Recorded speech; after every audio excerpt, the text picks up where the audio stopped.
पौराणिक कथाओं के अनुसार माता अंजनी अपने पूर्व जन्म में इंद्रराज महल के अप्सरा थीं और उनका नाम पुंजिक स्थला था।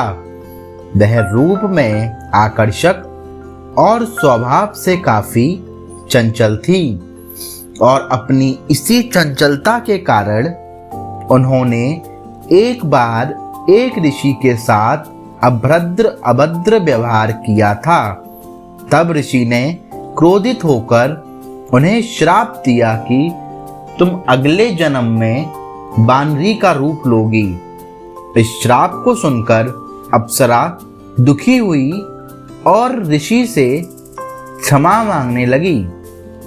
फिर ऋषि ने उन्हें क्षमा करते हुए कहा कि तुम्हारा बानर रूप परम तेजस्वी होगा और तुम एक यशस्वी पुत्र को जन्म दोगी।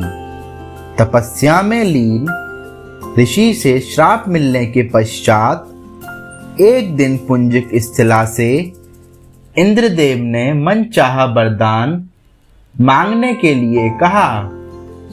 तब पुंजिक स्थला ने इंद्रदेव से कहा कि यदि संभव हो तो वो उसे ऋषि द्वारा दिए गए श्राप से मुक्ति प्रदान करें। इंद्रदेव के पूछे जाने पर पुंजिक स्थला ने बताया कि मुझे प्रतीत हुआ कि वो ऋषि एक बानर हैं और मैंने उन ऋषि पर फल फेंकना शुरू कर दिया, परंतु वो कोई साधारण बानर नहीं अपितु परम तपस्वी साधु थे। मेरे द्वारा तपस्या भंग होने के कारण उन्होंने मुझे श्राप दिया, जब भी मुझे किसी से प्रेम होगा तो मैं बानर का रूप धारण कर लूंगी। मेरा ऐसा रूप होने के बाद भी उस व्यक्ति का प्रेम मेरे प्रति कम नहीं होगा। इंद्रदेव ने पूरा वृतांत सुनने के बाद कहा कि तुम्हें धरती पर जाकर निवास करना होगा। वहां तुम्हें एक राजकुमार से प्रेम होगा जो तुम्हारा पति बनेगा। विवाह के पश्चात तुम शिव के अवतार को जन्म दोगी और फिर तुम्हें इस श्राप से मुक्ति मिल जाएगी। इंद्र के वचन सुनकर पुंजिक स्थला अंजनी के रूप में धरती पर निवास करने लगी। उसे वन में एक बार एक युवक दिखाई दिया जिसकी ओर वे आकर्षित हुईं। जैसे ही उस युवक ने अंजनी को देखा, अंजनी का चेहरा बानर का हो गया। अंजनी ने युवक से अपना चेहरा छुपाया। जब युवक उनके पास आया तो अंजनी ने कहा, मैं बहुत बदसूरत हूं। परंतु जब अंजनी ने उस युवक की ओर देखा तो वो भी बानर रूप में ही था।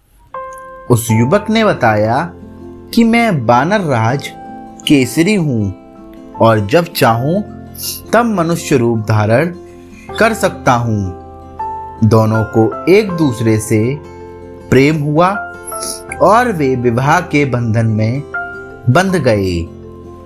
कुछ समय पश्चात जब दोनों संतान सुख से वंचित रहे, तब अंजनी मातंग ऋषि के पास पहुंची और अपनी पीड़ा बताई।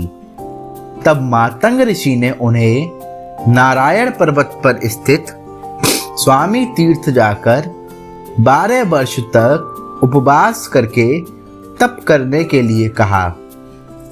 तब एक बार वायुदेव ने अंजनी की तपस्या से प्रसन्न होकर वरदान दिया कि तुम्हें अग्नि, सूर्य, सुवर्ण, वेद, वेदांगों का मर्मज्ञ और बलशाली पुत्र प्राप्त होगा।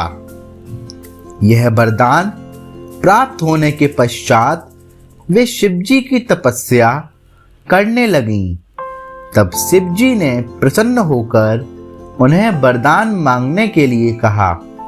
तब अंजना ने ऋषि द्वारा मिले श्राप के विषय में बताते हुए कहा कि इस श्राप से मुक्त होने के लिए मुझे शिव के अवतार को जन्म देना है।